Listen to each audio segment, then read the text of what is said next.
Ya, pues entonces las imágenes ven, ¿no?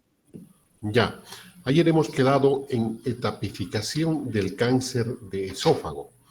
Para la etapificación se usa diferentes sitios, pero básicamente el más aplicado es el TNM.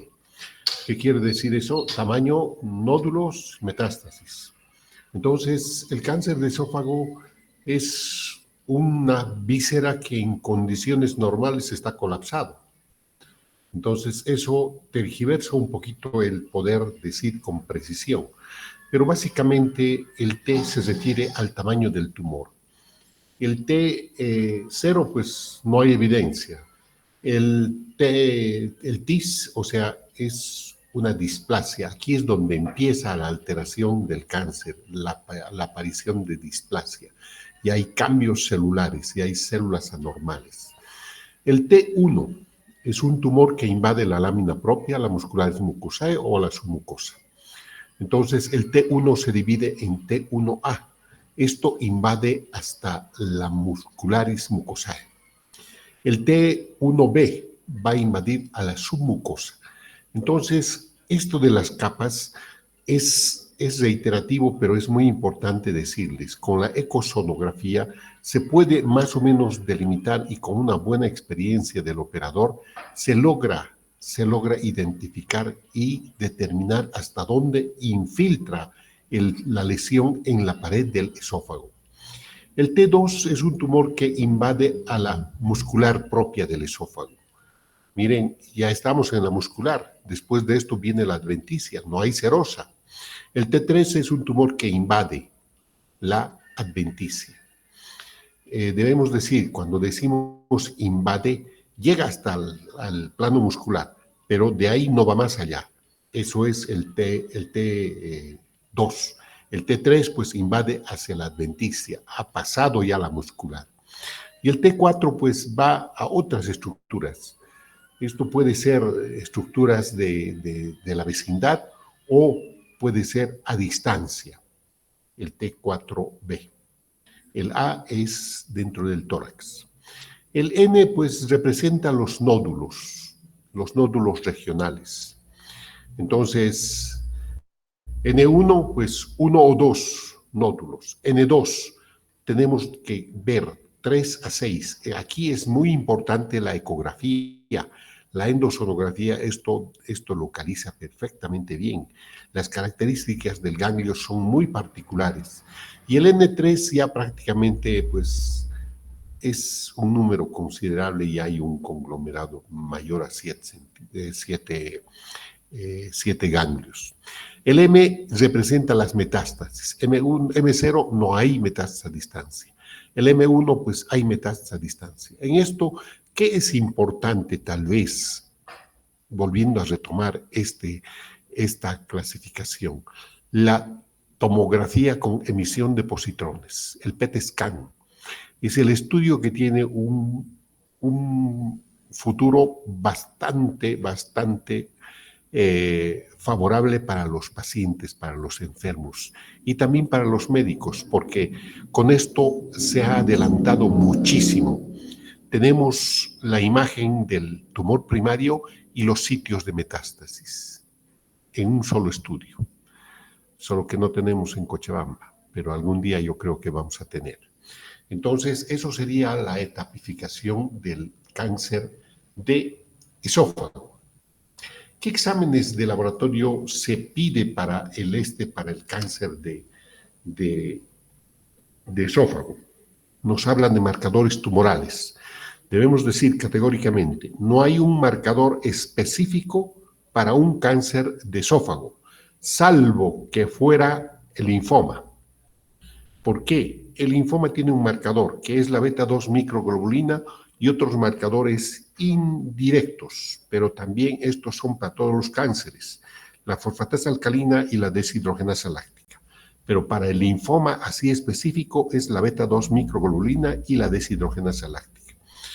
Pero aquí nos menciona la literatura de algunos marcadores tumorales. La alfa-fetoproteína, por excelencia, es un marcador tumoral para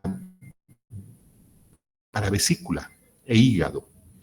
Entonces, pero hay reportes en los cuales informan de que este marcador tumoral se elevaría en algunos casos de cáncer de esófago, pero no es patognomónico, no es el que la literatura recomienda, simplemente casualidades que se han encontrado en el seguimiento. Otro de los antígenos o los marcadores tumorales, el antígeno carcinoembrionario.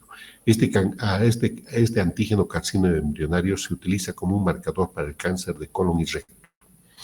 Entonces, pero en algunos pacientes que se ha visto que en el cáncer de esófago también se manifiesta, aumenta, pero no es patognomónico para esta, es casualidad. Normalmente en los marcadores tumorales, el antígeno, por ejemplo, utilizamos como un factor pronóstico para el control y seguimiento después del tratamiento, pero teniendo una histología documentada. Ahí nos sirve. Antes nos sirve porque puede haber falsos positivos. ¿Por qué falsos positivos? No es un marcador específico para una enfermedad. Se altera por algunas condiciones fisiológicas, por ejemplo, una gastroenteritis, un proceso inflamatorio o infeccioso severo del intestino, y si buscas hacer esta determinación vas a verlo elevado. O una cosa fisiológica, el embarazo, que no es patológico, es algo normal, también se eleva en estas mujeres este marcador, pero no quiere decir que tengan cáncer de colon o recto. Simplemente son falsos positivos que necesita, para decir cáncer, y para tener valor legal y técnico, este marcador tumoral, debe haber un diagnóstico histopatológico. Complementario a esto, sí, si hay elevación, confirma y se apoya. Estos son los marcadores que podemos mencionar, jóvenes, en este tiempo. También hay otros exámenes de laboratorio que son complementarios. Por ejemplo, el hemograma, glicemia, creatinina, TP, grupo sanguíneo, determinación de HIV, glicemia, creatinina, transaminasas, fosfatasa alcalina, deshidrogenasa láctica, proteínas, albúmina, etcétera, electrolitos y todo eso. Son marcadores clínicos rutinarios, la placa de abdomen, el electrocardiograma, la valoración cardiológica, etcétera, etcétera, todo eso son los preoperatorios. Con esto y la valoración cardiológica, nosotros con esto podemos plantearnos ya una alternativa para el tratamiento. Pero para esto necesitamos planificar para el tratamiento. ¿Qué debemos ver? ¿Cuál es la situación la ubicación del esófago? Tórax. Entonces, en tórax, ¿qué nos interesa? La función pulmonar. Entonces, para cualquier alternativa hay que ver la función pulmonar cómo está. ¿Es permisible o es que ya tenemos compromiso de esto por invasión de la enfermedad? Hay que valorar el estado nutricional del paciente. Debemos recordar también que el estado nutricional hemos visto que es un signo muy importante, la pérdida de peso. El estado caquético del paciente denota una enfermedad crónica. Y a veces esto también va acompañado de anemia, de hipoproteinemia, hipoalbuminemia, que son no buenos acompañantes en el tratamiento de un enfermo con un cáncer, sobre todo el tratamiento quirúrgico. Entonces, todas estas cuestiones hay que ver, y también la evaluación cardiológica. Es importante que el cardiólogo nos revise al paciente y nos vea el electrocardiograma para determinar y elegir el tratamiento. El tratamiento del cáncer de esófago se divide en lo siguiente. El pilar fundamental es la cirugía. Llámese curativa, con intención curativa o con intención paliativa. Otra de las modalidades es la radioterapia neoadyuvante, o sea, antes de la cirugía para disminuir el tamaño del tumor, o la radioterapia adyuvante que se da después del tratamiento quirúrgico por diferentes situaciones, por extensión de la enfermedad o proximidad de los bordes o por histología o por ruptura capsular, etcétera, etcétera. Y otra de las modalidades jóvenes es la quimioterapia. La quimioterapia también se utiliza en la modalidad de neoadyuvancia, o sea, antes de tocar al paciente. Darle un tratamiento con citostáticos con el objetivo de disminuir el tamaño y tener un margen más adecuado en los límites de corte. Y el tratamiento adyuvante, que es después del tratamiento. Entonces, esto tiene sus indicaciones y está el informe de patología el que nos va a determinar y permitir todo esto. En cuanto a las técnicas quirúrgicas, aquí tenemos la esofagectomía de Ivor Lewis. Es una técnica tóraco-abdominal. Se abre el tórax y también el abdomen y se reseca en bloque con el tercio superior del estómago y el esófago. Y se asciende el estómago hacia arriba, o en su defecto se busca una alternativa de yeyuno para hacer un puente. Pero es más práctico hacer el ascenso del estómago, liberando todo lo que es los medios de fijación del estómago y solo conservando una arteria, la gástrica derecha. Las demás arterias se ligan para liberar y poder ascender el estómago. Entonces, en eso es lo que consiste la esofagectomía de Ivor Lewis. Y la otra es la radical en bloque. Todo es mejor sacar en bloque, siempre. Cuando hacemos un tratamiento quirúrgico por un cáncer, siempre hay que tratar de alcanzar los sitios de drenaje, tal vez los más próximos, pero es mejor sacar en bloque. No es necesario ver, no es necesario abrir, no es necesario cortar el tumor, porque eso, en vez de favorecer al paciente, lo perjudica, porque una exposición así, estamos contaminando toda la herida. Entonces, la recidiva local va a ser la regla.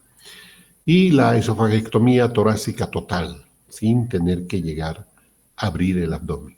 Debemos mencionar que el esófago, jóvenes, el esófago abdominal más o menos es de 5 centímetros. Todo lo demás del esófago está en el tórax.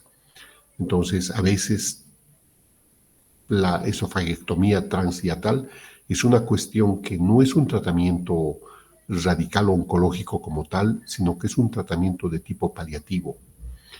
Entonces, puede que por el sangrado o por otra situación que está obstruyendo, se pueda hacer una esofagectomía transhiatal. Y esto se puede hacer una transposición de colon al quitar esto. Y la transposición de colon sería ascender el colon, el transverso preesternal, por delante del esternón, hacia el cuello y hacer la anastomosis arriba con el esófago superior que va a quedar.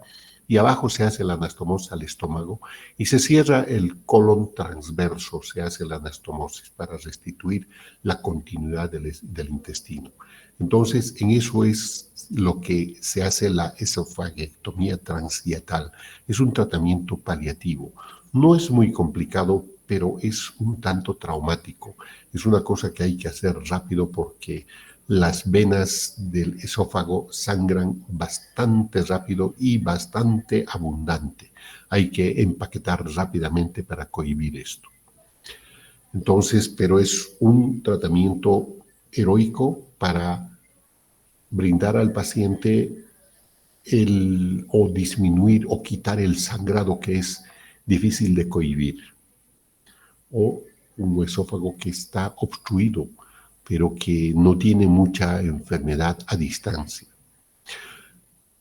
Cuando se determinan diferentes técnicas jóvenes, ninguno es el ideal, es el perfecto. Para mí puede ser la esofagectomía transhiatal, es bonito, es hermoso, y hacer la transposición, la disección preesternal y subir el colon. Hacer la anastomosis, bueno. Para otro puede ser la esofagectomía transtorácica, solo eso, y por ahí quita todo. Pero hay dificultad con la reconstrucción. Hay que corregir y mantener la continuidad del esófago. No importa que sea paliativo, pero ese paciente tiene que tener el placer de comer, de tragar un poco de agua antes de que se petatee, ¿no? Entonces, la linfadenectomía pues hay que hacerlo. Va a depender de un profesional a otro cómo lo va a hacer. Pero es un procedimiento que vale la pena esforzarse y buscar las alternativas de tratamiento para mejor beneficio del paciente. La cirugía, la esofagectomía, llámese la técnica que quieran. Entonces, eso es lo básico. Pero esto es variable. A veces no está al alcance la cirugía. ¿Por qué? Porque la enfermedad ya es muy extensa y la cirugía no le va a beneficiar. Entonces, ¿qué buscamos para esto? Dependerá ayer mencionamos que es muy importante saber la histología de la enfermedad, porque para esto del tratamiento nos interesa. Si es un carcinoma epidermoide o un carcinoma de células escamosas, hemos dicho que es muy sensible, con resultados similares a la cirugía, la radioterapia. Controla y cura. Entonces, esto se puede hacer uso, una radioterapia externa, o la braquiterapia, que es en el esófago se deja una bujía conectado a una carga y se hace el tratamiento, o sea, dentro del esófago, endoluminal, y se hace la descarga. O la radioterapia externa. Entonces, puede usarse sola o con otros tratamientos. ¿Cuáles los otros tratamientos? La quimio neoadyuvante, cuando se usa platino o cuando se usa 5-fluorouracilo, a la célula, normalmente ustedes si recuerdan un poco el ciclo celular, tiene fases, la fase 0, la fase 1 y la fase S. En la fase 0 es donde la célula está más sensible a ser eliminada por la radiación. Entonces se busca cambiar, alterar la fase celular. ¿Y cómo se hace? De platino o una ampollita de 5-fluorouracilo semanal. Y durante el tratamiento con la radiación. Eso le ayuda mucho y el beneficio es excelente. Y la otra forma, pues la braquiterapia o la radioterapia interna. Se coloca una fuente de radiación directamente en el esófago y se hace el tratamiento. Entonces, estas son las dos modalidades de radioterapia. La radioterapia puede ser neoadyuvante, antes de hacer cualquier cosa, o adyuvante, después de algún procedimiento. Los tumores del tercio superior responden muy bien que los del tercio inferior a la radiación. ¿Por qué? Porque este tipo histológico que afecta al tercio superior y medio, que es el carcinoma de células escamosas, cualquiera de las variables, células pequeñas o células grandes, es radiosensible. Con esto se puede curar. Mucha gente se cura con esto. Aunque no lo crean, se cura con esto. ¿Por qué? Porque es más sensible. Y si a esto le agregamos una quimio de sensibilización, súper. ¿Por qué el tercio inferior no tiene igual respuesta? Porque el tipo histológico es diferente, es glandular, es el cáncer glandular, el adenocarcinoma. Entonces, la radioterapia como una modalidad de tratamiento en el manejo paliativo. Solo radiación, dosis radical, dosis total y listo. Y se acabó. Es paliativo porque hay enfermedad a distancia, básicamente el paciente tiene más tumor, más cáncer en otros lados que en el esófago. Y la otra, la radioterapia externa y endoluminal, pues son efectivos.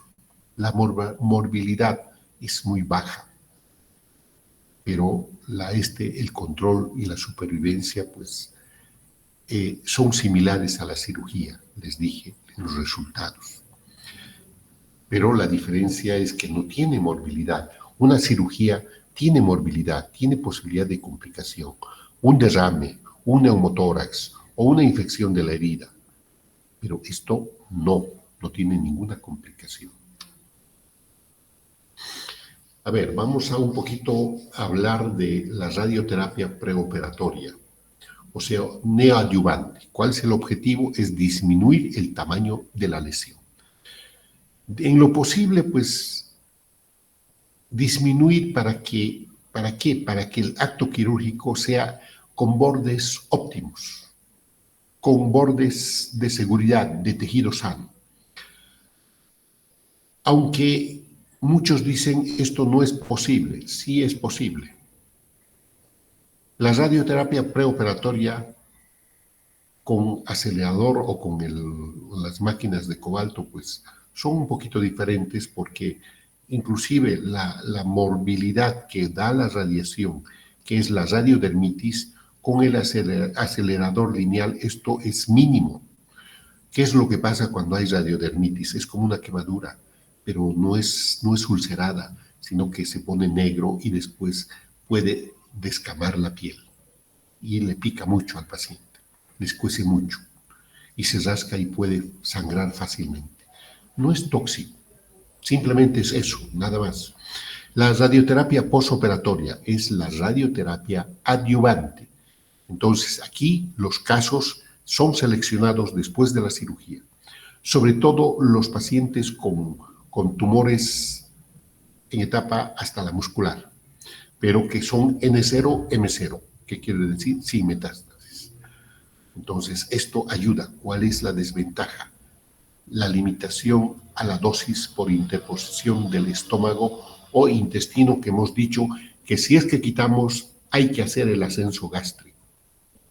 Entonces, el lecho es protegido y esto perjudica al tratamiento adyuvante con la radiación, porque la radiación, antes de llegar en el sitio, en el lecho donde estaba el esófago, va a tener que atravesar el estómago y el estómago es bastante gruesito. El tejido es bastante resistente. En general, no hay impacto en la supervivencia global. La indicación: pacientes con márgenes afectados tras la cirugía o límites próximos a la lesión. La quimioterapia es un tratamiento sistémico. ¿Qué quiere decir? Que el medicamento se coloca a través de una serie de soluciones y esto circula por todo el cuerpo. Eso quiere decir sistémico. Entonces, circula limpiando en los sitios donde hay siembra metastásica. Para esto se utilizan diferentes esquemas, pero básicamente en el último tiempo, pues primero era el 5-fluoruracilo, la ciclofosfamida, después el paclitaxel, el platino, el cisplatino, luego el oxaliplatino, luego después ha llegado el tiempo del paclitaxel, después de eso pues ha llegado el docetaxel y después de eso pues hay todavía otro, la gemcitabina, y la combinación de uno o dos de estos pues mejor resultado. Se usa antes de la cirugía para reducir el tamaño del tumor. Eso es la quimio neoadyuvancia. O después de la cirugía para eliminar cualquier residual, microscópico o macroscópico. Entonces, los esquemas lo determina el oncólogo clínico. La quimioterapia como tratamiento único es limitado. La poliquimioterapia, o sea, el uso combinado, es más efectivo. Entonces permite mayor, y en este tiempo todavía hay otra alternativa más jóvenes. La otra alternativa es el uso de los anticuerpos monoclonales. Para todo tipo de cáncer de las diferentes partes del cuerpo hay un anticuerpo monoclonal que es la terapia biológica, no es citostático, pero se puede combinar con estos y el resultado es excelente. Entonces, la quimioterapia preoperatoria, aquí tenemos un ejemplo, cisplatino más 5-fluoruracilo. Se suma, se potencia. La quimioterapia preoperatoria disminuye el tamaño de las lesiones, igual que la radioterapia preoperatoria o neoadyuvante. ¿Para qué? Para facilitar la resección completa de la lesión con límites adecuados. Y si el tumor no es radiosensible, pues esto crece y se hace irresecable. Si es que la quimio no elimina, entonces este ya se nos ha escapado y se nos ha perdido, o se ha perdido a las alternativas de tratamiento que tenemos. La quimio-radioterapia, la combinación posoperatoria, es también un excelente medio. Sin embargo, muchas personas no toleran porque el temor para los efectos secundarios a veces es un poquito deprimentes. Se cae el cabello, empieza a vomitar y el malestar, sobre todo si se hace una terapia ambulatoria, que en el último tiempo es lo que están imponiendo. Pero esto no se ve mucho si es que al paciente lo hidratas y utilizas corticoides o utilizas antihistamínicos y algunos vitamínicos para recuperar al paciente. Si lo haces una quimioterapia con internación, no a la rápida, y usas lo adecuado para bloquear los vómitos. Y también la otra cosa que les asusta a los pacientes es que los glóbulos blancos después de esto baja mucho. En cada ciclo hay que hacer controles de laboratorio para corregir esa complicación aceptablemente conocida, y resolverlo tampoco solo cuesta un poquito más del presupuesto. Quimioterapia radical. Esta vaina no hay tanto radioterapia radical. Sí, la quimioterapia radical. Es una dosis que normalmente se hacía en 4 semanas. En una radical se hace en 5 días. Pacientes que son lejos del centro donde se tiene la radiación, pacientes que no tienen casa, pacientes que no tienen familia. Pues esos son los candidatos a hacer terapia radical con radiación. Entonces, pacientes que no son candidatos a cirugía van para eso.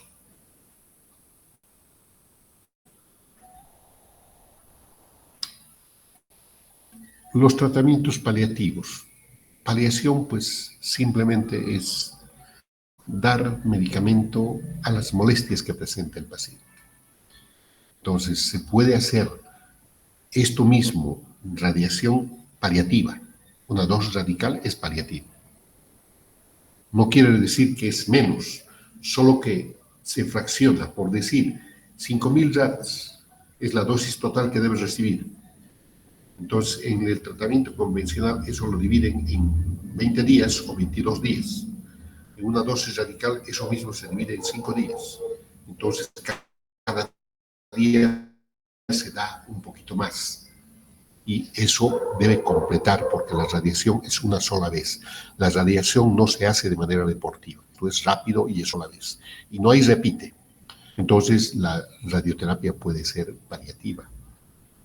También la quimioterapia puede ser paliativa.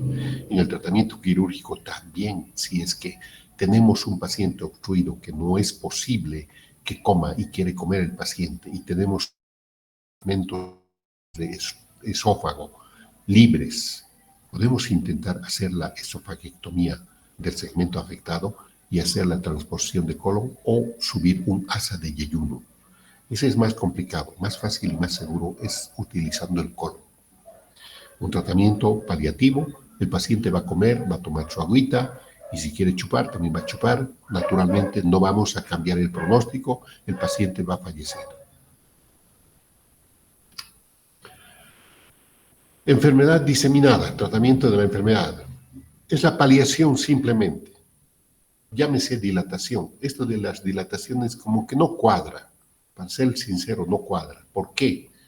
Porque tenemos una lesión que está ulcerada, vegetante, y el contacto con una de estos dilatadores va a hacer sangrar, y el paciente puede terminar con una hipovolemia o un shock hipovolémico o la muerte. Entonces, como que esto es pura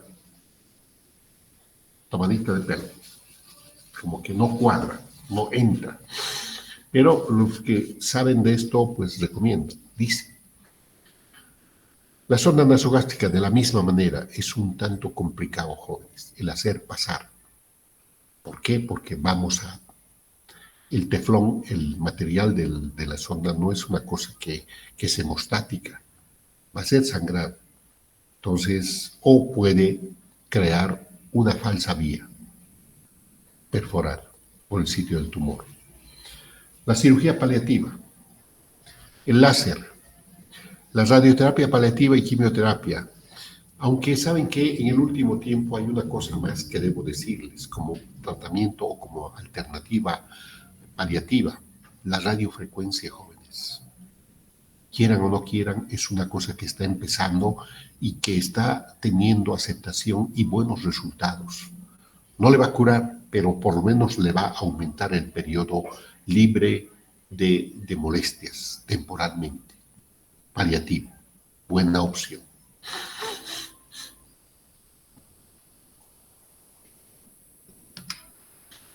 ¿Cuál es el pronóstico del cáncer de esófago? Depende de varios factores. Aquí vamos a recordar la etapa del cáncer, el estadio del cáncer de esófago, el tipo histológico del cáncer de esófago, el estado general del paciente, el estado nutricional sobre todo, y los tratamientos que han mejorado en los últimos años. Esta investigación está en curso para desarrollar nuevas mejoras en las tasas de supervivencia. Entonces, el pronóstico depende de la etapa de la enfermedad, de la extensión de esta, el tipo histológico y el estado general del paciente. Todo esto hace el pronóstico. ¿Cuáles son los avances o las recomendaciones del de los grandes centros? Casi todo esto van reiterando terapias personalizadas, basadas en el perfil genético. Entonces, miren, jóvenes, esto hemos dicho que todas las lesiones tienen componente genético y esto nos está dando la razón y nos está recordando el perfil genético del tumor. Los grandes centros están trabajando para investigar y para darnos la información, pero que va a salir, sí, que hay. La inmunoterapia para estimular el sistema inmunitario. El sistema inmunitario de una persona es la primera línea de defensa contra la enfermedad. Es una manera de defender y limitar al crecimiento del cáncer. Es importantísimo. Entonces, eso es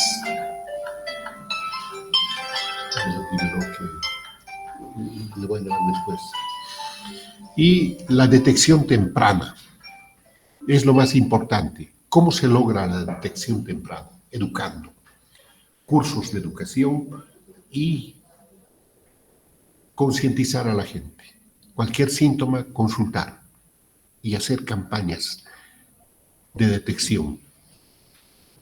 Una detección temprana facilita la oportunidad de tener un tratamiento curativo, porque es más oportuno.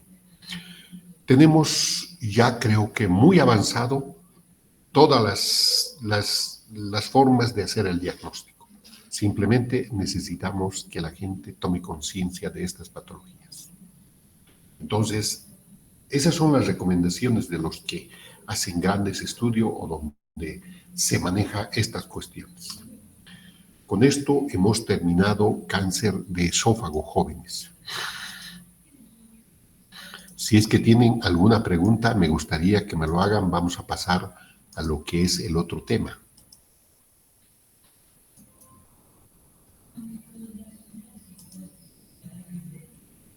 Espero que no se olviden, hemos sido reiterativos en ciertas cosas que me interesan, que ustedes tienen que saber. Si no hay preguntas, vamos a seguir, jóvenes, para ganar un poquito más de tiempo. En todas las patologías que se hace tratamiento, pues los libros de cirugía tienen una partecita al inicio donde dice anatomía quirúrgica. ¿Qué es esto? ¿A qué se refieren? Es un recordatorio de los elementos anatómicos del área que está enfermo y que se va a hacer la cirugía. Entonces, es muy importante. Hoy nos toca hablar de la anatomía quirúrgica del hígado. A un inicio, cuando han empezado a hacer esófago, seguramente también les han hablado de anatomía quirúrgica del esófago. Es la anatomía que se aplica a los tratamientos quirúrgicos. Es un recordatorio de lo que ustedes han escuchado y han llevado y han estudiado muy bien anatomía en la facultad del primer año. Entonces, la anatomía quirúrgica, el hígado. ¿Qué es el hígado? Es una víscera, es la víscera maciza más grande que tiene el cuerpo del ser humano. Esta víscera está rodeado por una cápsula en la parte superior, en la parte inferior, que prácticamente lo sella, es la cápsula de Gleason. La cápsula de Gleason tiene múltiples terminaciones nerviosas, que cuando este hígado se distiende o hay un crecimiento de algún tumor, va a estirar esta cápsula y aquí va a transmitir el dolor. El parénquima del hígado no duele, pero lo que duele es el estiramiento, el abombamiento de la cápsula de Gleason. El hígado pesa entre 1.600 a 1.800 gramos. Esto varía de una persona a otra, de un lugar a otro. Entonces, eso es parte del hígado. El hígado tiene una cara convexa, que es la superior, que está en contacto con el diafragma, o antero-superior. Y la cara cóncava, la cara visceral, es la postero-inferior. Entonces, esta parte está en contacto con el intestino grueso, el intestino delgado. El hígado se mantiene en su lugar por ligamentos. Entonces, hay varios ligamentos. Pero no solamente por los ligamentos el hígado se mantiene en el sitio anatómico donde está, en el abdomen superior, en el lado derecho. También la presión intraabdominal participa en mantener al hígado en ese lugar. El ligamento falciforme divide al hígado en dos lóbulos, derecho e izquierdo. Entonces, aquí ustedes ven una línea media, es el ligamento falciforme. Está dividiendo el lóbulo izquierdo y el lóbulo derecho. Este ligamento termina en el ligamento de Terres.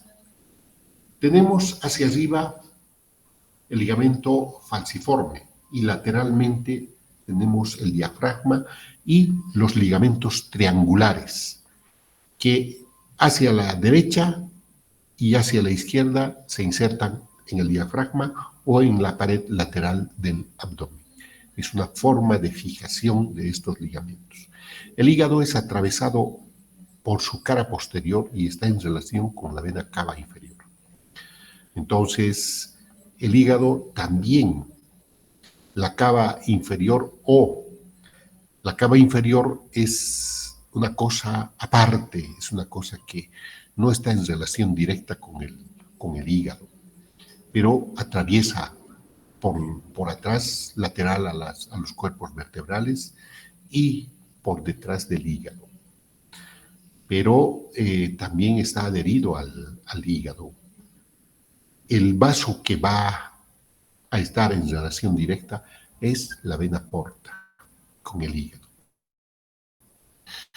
Por abajo tenemos la vesícula y la vena cava que sigue hacia abajo, hacia las extremidades. Entonces, en otro esquema es una vista desde atrás hacia adelante.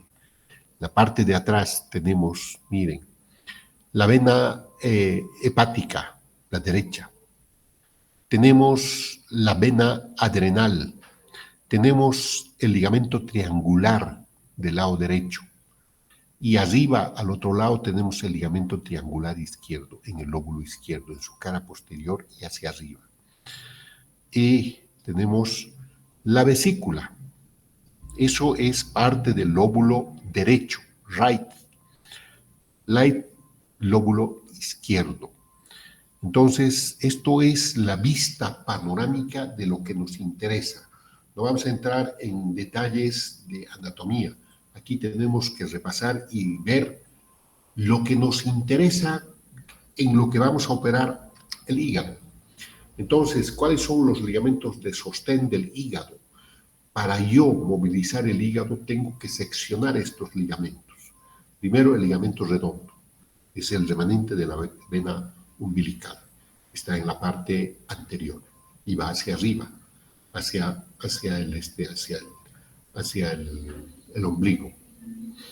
Los ligamentos falciformes que están en la parte superior de ambos lóbulos, y el ligamentos triangulares laterales, que están fijos, son medios de fijación. Los ligamentos coronarios, y hay un plano vascular que vamos a ver más después. Y a esto hay que agregarle la presión abdominal que permite mantener al hígado en su posición, que no se mueva.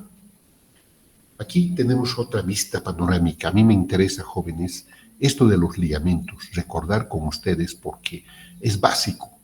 El ligamento coronario tiene en la parte central, miren, es un ligamento ancho, como un remanente, como un doblez en el hígado.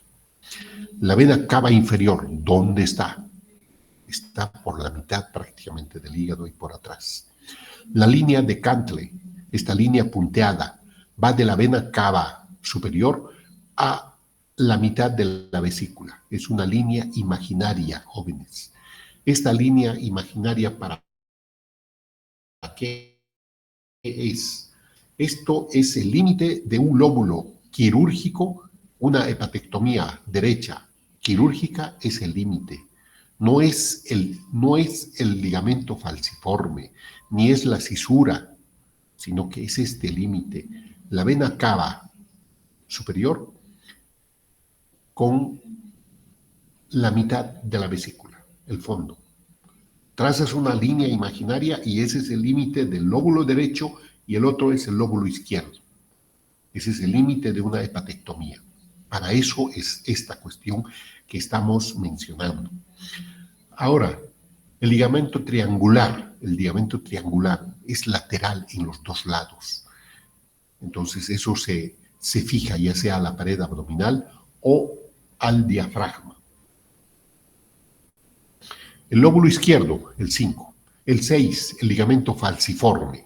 El 7, el ligamento redondo. Esto es anterior. El 8, la vesícula. El 9, el lóbulo derecho. El 10, el 10, el ligamento triangular derecho. Entonces, como ven, miren, los triangulares están laterales. Y el diafragma. Entonces, estos son los medios de fijación del hígado. Para querer yo hacer una resección de hígado, tengo que liberar, tengo que seccionar el lado que voy a quitar. No es quitar todo, pero el lado que voy a quitar, tengo que liberar, tengo que rotar el hígado. El hígado, seccionando estos, se viene hacia adelante y se da la vuelta y permite la resección. Hay otros ligamentos. El ligamento de Arancio, el remanente del conducto venoso, está en la parte de abajo y posterior del hígado. El ligamento gastrohepático, o sea, el epiplón menor, también es un ligamento que permite y está en contacto con el estómago con el hígado, jóvenes. Y el ligamento hepatoduodenal a nivel del ilio. ¿Cuáles son los elementos del ilio hepático? La vía biliar, o sea, el colédoco, o todo lo que representa vía biliar, llámese colédoco, llámese hepático común, llámese hepático izquierdo, derecho, vía biliar. La arteria hepática. La arteria hepática se va a dividir en dos ramas, derecha e izquierda. Entonces, la arteria hepática es parte del ilio hepático y la vena porta por atrás. Por delante está la vía biliar, al medio está y lateral la arteria hepática y más atrás está la vena porta. Aquí vemos un dibujito muy, muy significativo. Ligamento gastrohepático es el ligamento del estómago al hígado. Es el epiplón menor, jóvenes. Y este otro que es el ligamento hepatoduodenal, que hay una ventanita y ahí ven los elementos. El verde es la vía biliar, el rojo la arteria y atrás de eso está la vena porta. Y el agujero de Winslow es un defecto natural al nacimiento. Otro dibujito, otro esquema, otra vista de la parte inferior. Entonces, el ligamento redondo lóbulo izquierdo. El ligamento venoso de Arancio es posterior. Y la vena cava, el lóbulo cuadrado. Y tenemos el ilio. El ilio, el verdecito es la vía biliar. Tiene el ramo al conducto cístico y sigue con la vesícula. Ahí empieza el hepático común. De ahí abajo es el colédoco. El hepático común se divide en derecho e izquierdo para ambos lóbulos. Entonces, eso es una vista de la parte inferior del hígado. Aquí está el otro elemento del ilio, la arteria hepática. Esta arteria es rama del tronco celíaco. Del tronco celíaco da 3 ramas: la esplénica, la gástrica izquierda y la hepática. La arteria hepática lleva el 25% de nutrientes al hígado. Y aquí es al revés. En cualquier parte, la arteria lleva el oxígeno y todo para el cerebro, para todos los lugares, el alimento. La sangre venosa solo es retorno de CO2. Aquí es al revés. La vena porta recoge y lleva el 75% de lo que necesita el hígado. La arteria solo lleva el 25%. La vena porta se forma por la unión de la vena esplénica y la vena mesentérica superior. A su vez, esta vena mesentérica superior se une a la vena mesentérica inferior. Pero al final llega a 2, la mesentérica superior y la esplénica, y esta unión de estos dos forma la vena porta. La vena porta se origina cerca del borde inferior del páncreas, cerca de la cabeza, y asciende por detrás del páncreas hacia el ilio hepático y entra al hígado. Se divide en rama derecha y rama izquierda, y ahí adentro hace otras divisiones. Pero eso es lo que se ve y se encuentra en el ilio. ¿Por qué hacemos esta cuestión? Porque es muy importante para los procedimientos que vamos a hacer. Un poquito más adelante vamos a hablar de esto. Entonces, esta arteria se divide en derecha e izquierda. En 3/4 partes de los casos es constante, pero también hay variaciones. No son defectos prevenibles, pero son defectos de fábrica. No quiere decir que esté mal, pero son caprichos de la naturaleza o son caprichos que Diosito nos da. Aquí vemos también una vista posterior.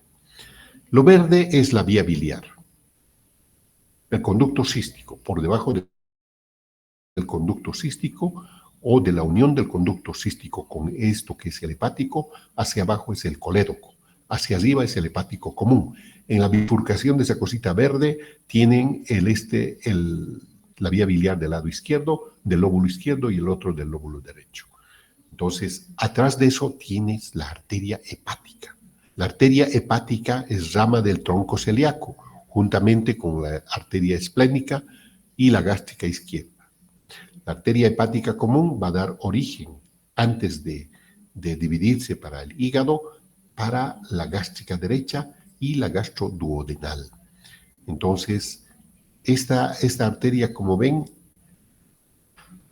es muy importante. Yo creo que todo es importante, jóvenes. ¿Por qué?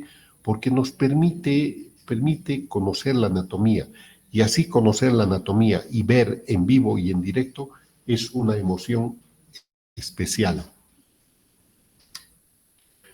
Esto tiene ciertas variaciones, no siempre se da así. Aquí, por ejemplo, tenemos la hepática derecha, está saliendo de la arteria mesentérica y no está saliendo de donde tenía que salir. O del otro lado, está saliendo del tronco celíaco una rama independiente para el lóbulo izquierdo y otro para el lóbulo derecho. O en la parte de abajo, está saliendo del tronco celíaco, de la gástrica, de la arteria gástrica izquierda, está saliendo una rama para el lóbulo izquierdo. Y para el lóbulo derecho ha salido de la arteria mesentérica superior. Entonces son caprichos de la naturaleza, son variaciones anatómicas que uno debe tomar en cuenta porque de esto va a depender. Si yo ligo la arteria hepática, pues el hígado se va a poner cuy, se va a poner negro. Pero si yo ligo la arteria hepática derecha y yo voy a hacer la hepatectomía, pues me va a demarcar el límite de corte. Es como, ya te dijera, por aquí corte, no vaya por otro lado. Aquí es el límite de corte. O sea que en otras palabras te delimita el suprimir la llegada de oxígeno a la parte que vas a quitar. Esta cirugía es muy emocionante, jóvenes. Es muy bonito, pero también es una cirugía que de verdad se necesita mucho valor. No siempre se tiene la confianza y el valor para enfrentarse a lo que es la patología del hígado. Por todo lo que nos han enseñado, por todo lo que nos han dicho, que el hígado sangra, que el hígado tal cosa, no hay tal cosa.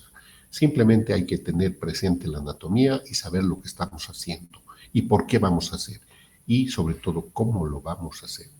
Que puedes tener complicaciones, lo puedes tener, pero hay que aprender a dar la cara, mirar las cosas de frente y darle solución a lo que se te está dificultando.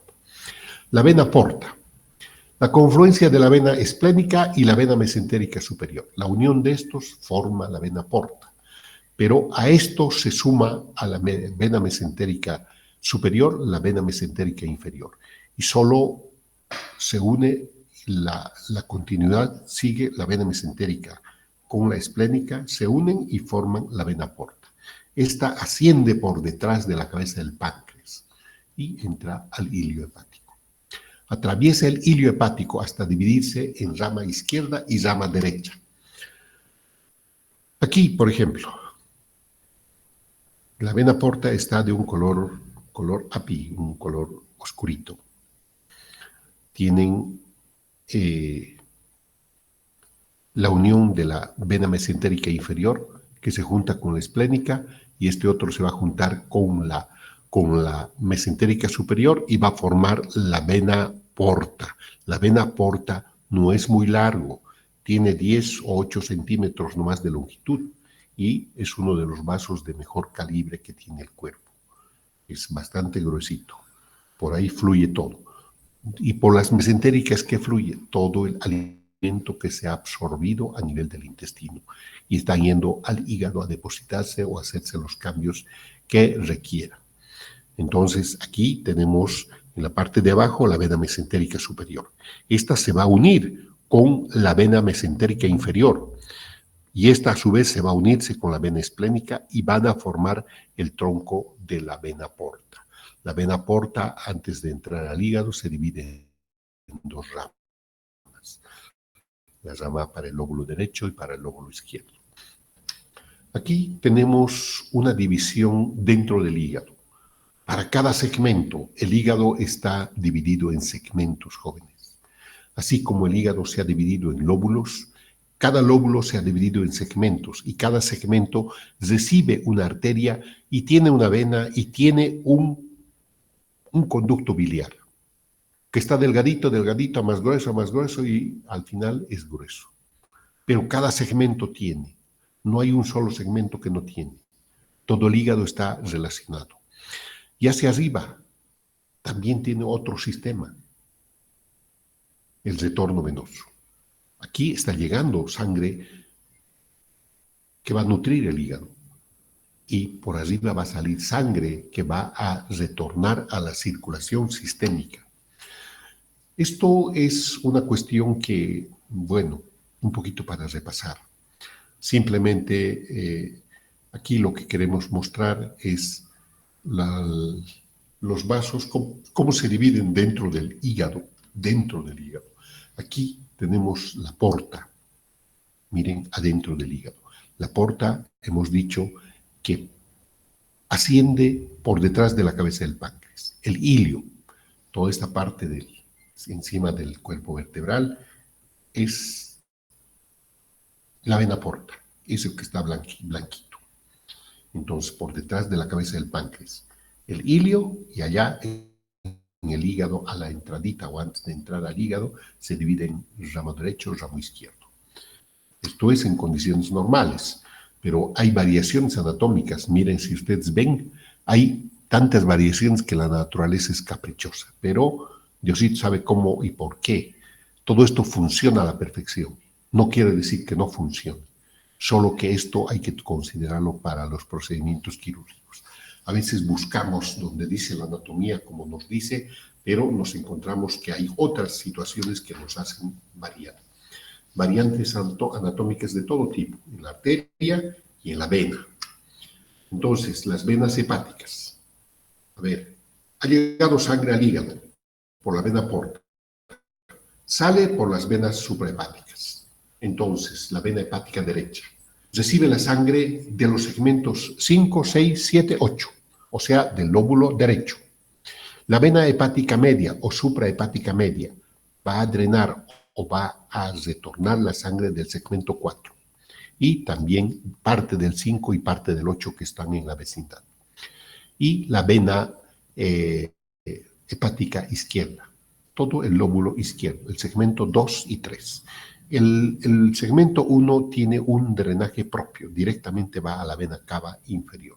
Es el único que tiene autonomía. Los demás toditos van a través de las venas suprahepáticas a la vena cava. Entonces, ¿para qué es importante? Porque estos elementos vamos a ligar, vamos a suturar o vamos a clampear con clips metálicos, si es que vamos a quitar parte del hígado.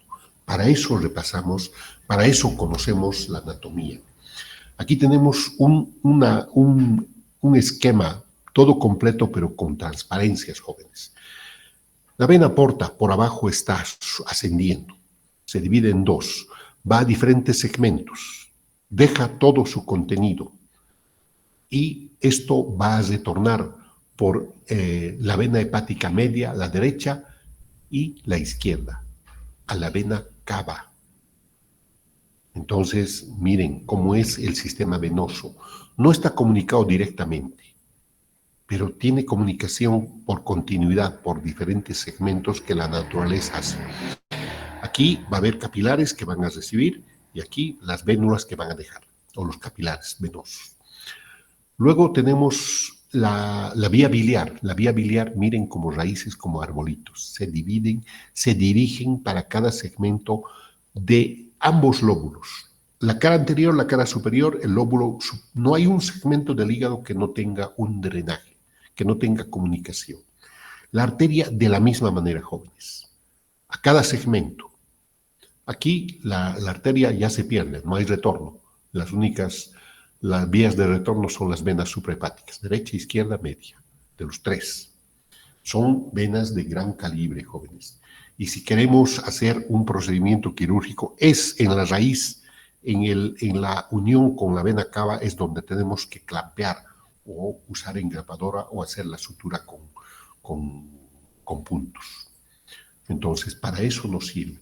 La vena hepática también tiene sus cosas de la vida, alteraciones congénitas o defectos de fábrica. Por ejemplo, la vena hepática izquierda está unida a la vena media. Entonces, hay caprichos de la naturaleza que hay que tomarlos en cuenta. Aquí tenemos, miren, la izquierda está junto con la media y la derecha tiene un auxiliar. Entonces, las variaciones siempre están presentes. No es de que no hay que tomar en consideración para no tener complicaciones.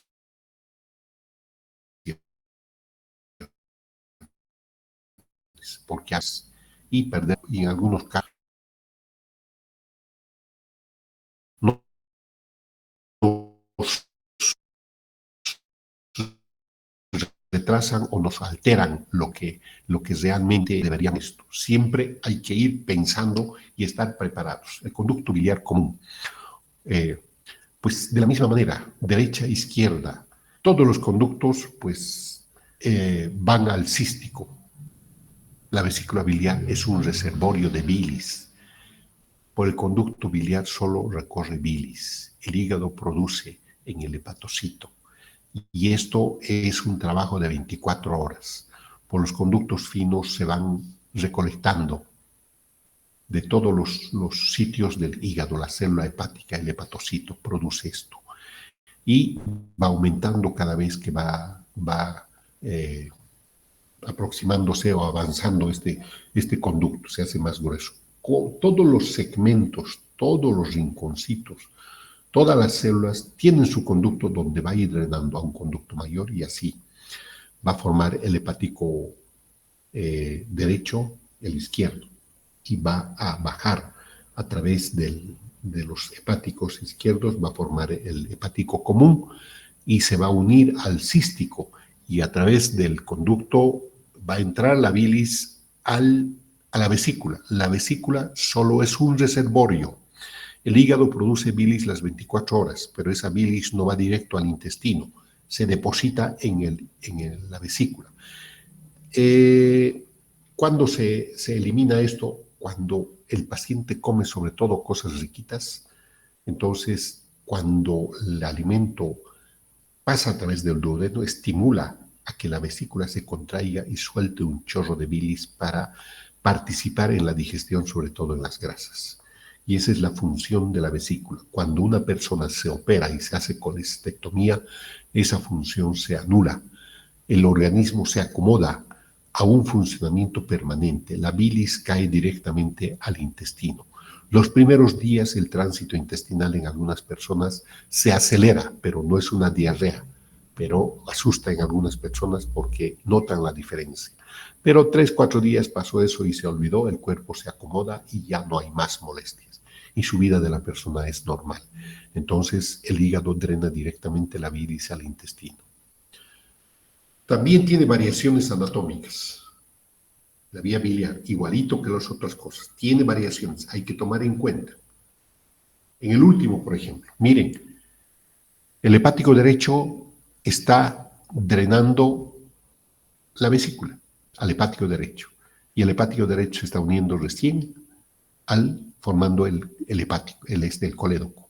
Y tienes dos ramas, una auxiliar derecha y otra izquierda. Caprichos de la naturaleza, jóvenes. ¿Cuál es la inervación? Es parasimpática a través de los vagos, derecho e izquierdo. Puede tener inervación simpática a través de los plexos esplácnicos y los torácicos. La linfa fluye a través de los espacios perisinusales hasta los ganglios periportales. Y todo el trayecto del ilio tiene ganglios. A esto va a ir a drenar todo el conducto linfático. El ganglio cístico, uno de ellos, es la muestra, pero el ganglio cístico no recibe la linfa del hígado, sino que es de la vesícula. Del hígado, en su trayecto en el ilio, tiene ganglios. Esos son los que van a recibir. Y también hay unos ganglios o vías retroperitoneales, ¿no? Entonces, jóvenes, chicos, nos estamos pasando. Vamos a quedar aquí, por favor. Esto vamos a terminar mañana, que son 1 o 2 diapositivas más, es poquito. Y vamos a empezar otro capítulo mañana. Por favor, yo les agradezco y mil disculpas. Nos hemos pasado con 5 minutos. Les ruego, por favor, disculpen y nos vemos mañana. Tienen clases de algo, yo me imagino. Está bien, doctor. Muchas gracias. Hola, doctor, gracias. Chicos, nos vemos mañana. Nos vemos mañana a la misma hora, por favor. Gracias, doctor. Listo. Gracias. Chao, chao. Gracias, doctor. Hasta luego.